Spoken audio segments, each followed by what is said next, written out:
Hello students. इस video में हम बात करेंगे क्या होती है सॉल्युबिलिटी और कौन कौन से फैक्टर्स पर सॉल्युबिलिटी डिपेंड करती है।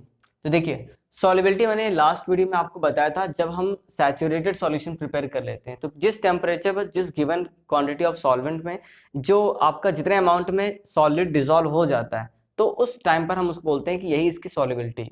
ठीक है, तो देखिए, the maximum amount of solute और maximum amount of solute dissolve हो पाता है जब हम सैचुरेटेड सॉल्यूशन की बात करते हैं। तो हम यही बात करते हैं जितने अमाउंट में सॉल्यूट डिजॉल्व होना हो जाए, उसके बाद डिजॉल्व नहीं हो सकता, तो वही सैचुरेटेड सॉल्यूशन होता है। So the maximum amount of solute that can be dissolve in 100 gram of solvent. यहाँ पर 100 ग्राम लेने का बस पर्पज ये है कि हम किसी भी सॉल्यूट की सॉल्युबिलिटी को डिफाइन कर पाए।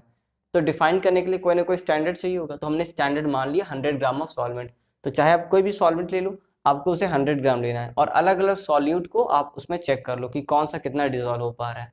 ठीक है, at a fix temperature is known as.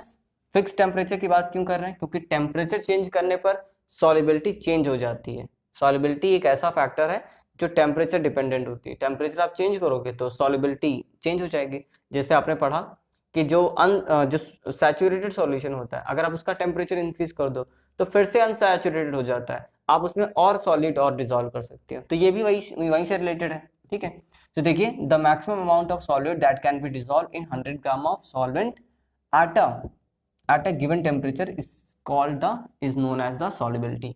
ठीक है, जैसे देखिए, जैसे सॉल्युबिलिटी के टर्म्स में बात करते हैं, 36 gram of NaCl, last video में भी बात की थी।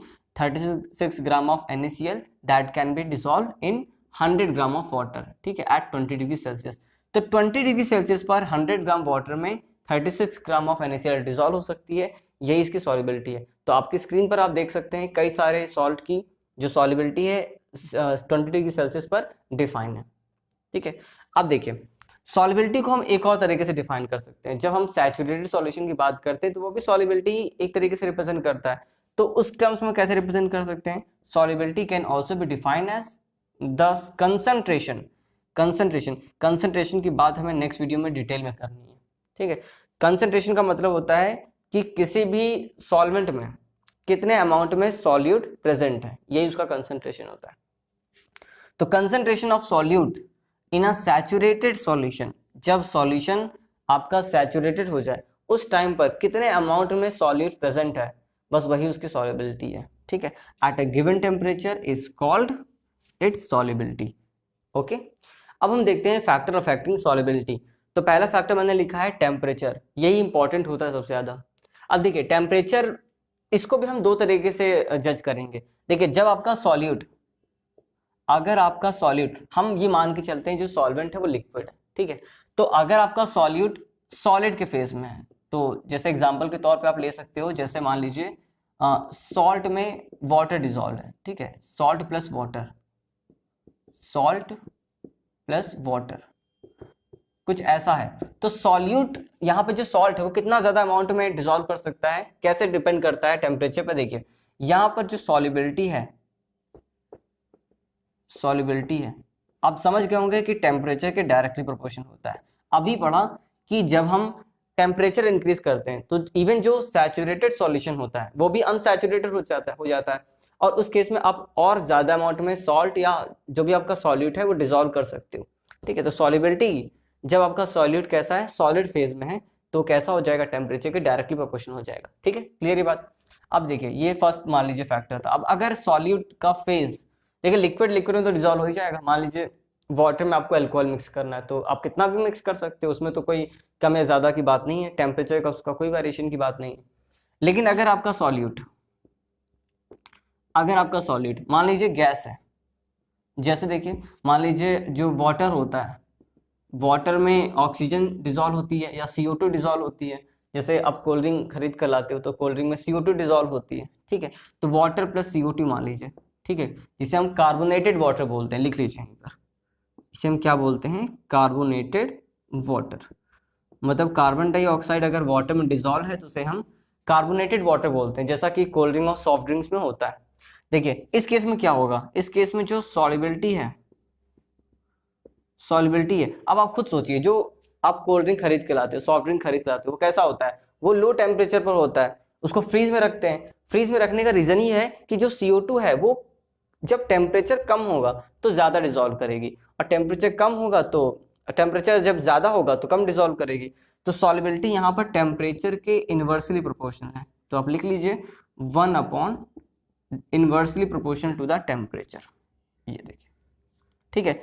तो यहाँ पर क्या होगा, ऑन इंक्रीजिंग टेम्परेचर, जब आपका सॉल्यूट कैसा, ध्यान रखना है जब सॉल्यूट गैस हो, ठीक है, तो इस केस में टेम्परेचर ज्यादा करने पर सॉल्युबिलिटी डिक्रीज करेगी। तो आप लिख सकते हो इन this case on increasing temperature, on increasing temperature जो सॉल्युबिलिटी होगी, सॉल्युबिलिटी विल डिक्रीज, ठीक है। और इस केस में क्या होगा, इन this case on increasing temperature, on increasing temperature solubility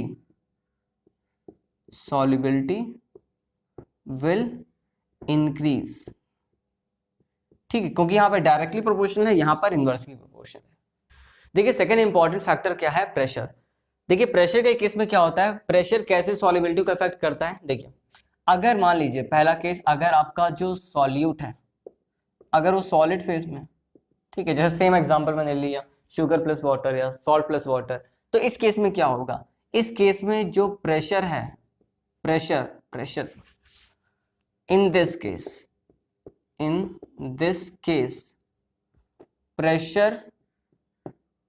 pressure का कोई इफेक्ट नहीं होगा, सिंपल सी बात है। आप प्रेशर थोड़ा कम या ज्यादा कर दोगे तो सॉल्युबिलिटी ना तो कम होगी ना बहुत ज्यादा हो जाएगी, ठीक है, तो नेग्लिजिबल होता है। In this case pressure will have no effect, ठीक है। अगर एग्जाम में क्वेश्चन आता है तो आप इसका डायरेक्ट आंसर लिख सकते हो कि जब हम प्रेशर चेंज करते हैं तो सॉल्यूट, जब हमारा सॉलिड होता है उस केस में सॉल्युबिलिटी पर कोई फर्क नहीं पड़ता है। लेकिन सेकंड केस ये इंपॉर्टेंट है, अगर आपका सॉल्यूट गैस है, लिक्विड की बात तो वैसे भी नहीं करनी है क्योंकि लिक्विड में क्या सोचना, वो तो डिसॉल्व हो ही जाएगा। लेकिन अगर आपका सॉल्यूट गैस है, जैसे मान लीजिए फिर वही मैंने आपको एग्जांपल दिया, कार्बोनेटेड वाटर ले लीजिए, कार्बोनेटेड वाटर मतलब CO2 डिसॉल्व होती है वाटर में, ठीक है, उसे हम कार्बोनेटेड वाटर मिलते हैं। या सिंपल जो ऑक्सीजन डिसॉल्व होती है वाटर में, उसको भी हम एग्जांपल के तौर पे ले सकते हैं। तो इस केस में क्या होगा, इस केस में प्रेशर का बहुत बड़ा फर्क पड़ेगा, मतलब इसमें जो सॉल्युबिलिटी होगी, सॉल्युबिलिटी वो प्रेशर के डायरेक्टली प्रोपोर्शन होगी। आप अगर ज्यादा प्रेशर अप्लाई करोगे तो जो गैस डिसॉल्व होगी वो ज्यादा होगी, ठीक है। जैसे आप जो कार्बोनेटेड वाटर या कोल्ड ड्रिंक या सॉफ्ट ड्रिंक अगर लेकर आते हैं तो आप देखिए वो हाई प्रेशर के साथ CO2 डिसॉल्व की जाती है उसमें, और जैसे आप प्रेशर रिलीज करते हो तो उसमें से जो CO2 होता है, गैस होते हैं, वो देखिए आप ऊपर बुलबुलों के फॉर्म में ऊपर आते हैं, ठीक, देखा भी होगा आपने सॉफ्ट ड्रिंक्स में। तो इस वजह से, क्योंकि उसके ऊपर प्रेशर रिलीज हो चुका है, जब तक प्रेशर रहता है तो वो गैस उसमें डिसॉल्व रहती है, ठीक है। तो सॉल्युबिलिटी प्रेशर की डायरेक्टली प्रोपोर्शनल होती है, किस केस में, जब आपका सॉल्यूट कैसा हो, गैस हो, कोई भी गैस हो सकती है। और एक चीज और, ये जो सॉल्युबिलिटी और प्रेशर का रिलेशन, इस लॉ को हेनरी ने सबसे पहले बताया था। तो this law is known as, आप लिख लीजिए, this law is known as Henry's law, this law is known as Henry's law. अब हम देखते हैं third factor, nature of substance.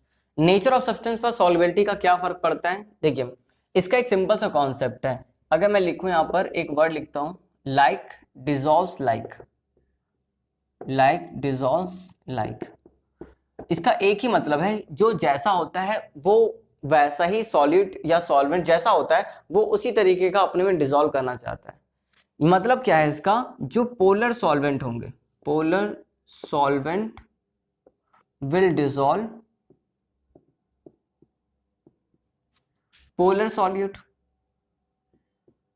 अब इस पोलर वर्ड का क्या मतलब है, देखिए जो पोलर सॉल्वेंट होंगे वो पोलर सॉल्यूट को डिसॉल्व करेंगे। ये जो वर्ड है पोलर, ये वैसे तो बहुत डिटेल में वर्ड है और इसको अगर समझने बैठे तो बहुत टाइम लग जाएगा, ठीक है। तो मैं आपको पोलैरिटी का बस सिंपल सा मीनिंग बता दे रहा हूँ। जैसे देखिए कुछ ऐसे जो सॉल्वेंट होंगे उनका कोई ना कोई फॉर्मूला होगा, जो सॉलिड होंगे उनका भी कोई ना कोई फॉर्मूला होगा। तो पोलैरिटी का मतलब होता है पार्शियल या एग्जैक्टली चार्जेस का डेवलप होना। जैसे देखिए, अगर मान लीजिए वाटर में अगर हम वाटर में सॉल्ट ऐड करते हैं, ठीक है, सॉल्ट कैसा होगा, मान लीजिए हमने सॉल्ट कोई NaCl ले लिया, तो सॉल्ट ये प्लस माइनस के फॉर्म में होता है, ठीक है। ये अगर नहीं पता है तो जब एटम्स एंड मॉलिक्यूल्स वाला चैप्टर आएगा तो उसमें समझ में आ जाएगा कि चार्जेस हम क्या होते हैं, कैसे जनरेट होते हैं। तो अभी मान लीजिए आपके पास कि ये चार्जेस के फॉर्म में होते हैं, मतलब अगर चार्जेस ऐसे जनरेट हैं या प्रेजेंट हैं तो उसे हम पोलर बोल सकते हैं, ठीक है। और जैसे वाटर है तो वाटर H2 होता है, तो वाटर का जो स्ट्रक्चर होता है कुछ ऐसा होता है, ठीक है। थोड़ी हायर लेवल की चीजें हैं बट थोड़ा सा आप समझ सकते हैं। और यहाँ पे ऐसे इलेक्ट्रॉन प्रेजेंट होते हैं, तो इनके चक्कर में भी, और क्योंकि ऑक्सीजन हाइड्रोजन से ज्यादा इलेक्ट्रोनेगेटिव होता है तो इस पे पार्शियल नेगेटिव और इस पर पार्शियल पॉजिटिव, तो वही मैंने आपसे बोला या तो एग्जैक्टली चार्ज हो या पार्शियल चार्ज क्रिएट हो जाए, तो यही होता है बस पोलैरिटी का बस यही मतलब होता है। जैसे HCl आपने पढ़ा है, हाइड्रोक्लोरिक एसिड, तो जैसे HCl है तो जो क्लोरीन होता है वो हाइड्रोजन ज्यादा इलेक्ट्रोनेगेटिव होता है, तो इसके ऊपर partial positive partial negative partial positive, तो इसे बोलते हैं पोल्स का जनरेट हो जाना, ठीक है।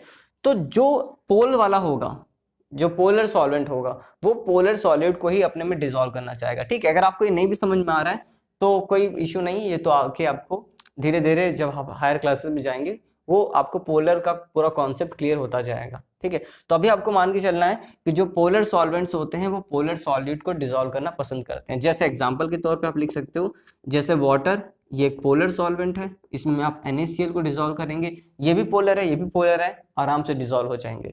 लेकिन अगर आप वाटर में ऑयल को डिसॉल्व करो, क्या डिसॉल्व होगा? कभी डिसॉल्व नहीं होगा, क्योंकि वाटर तो पोलर है और जो ऑयल होते हैं वो नॉन पोलर होते हैं, ठीक है। तो जैसे आप सेकेंड पॉइंट लिख सकते हो आप, जो non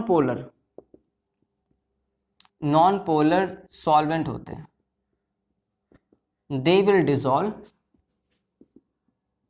dissolve non polar solute,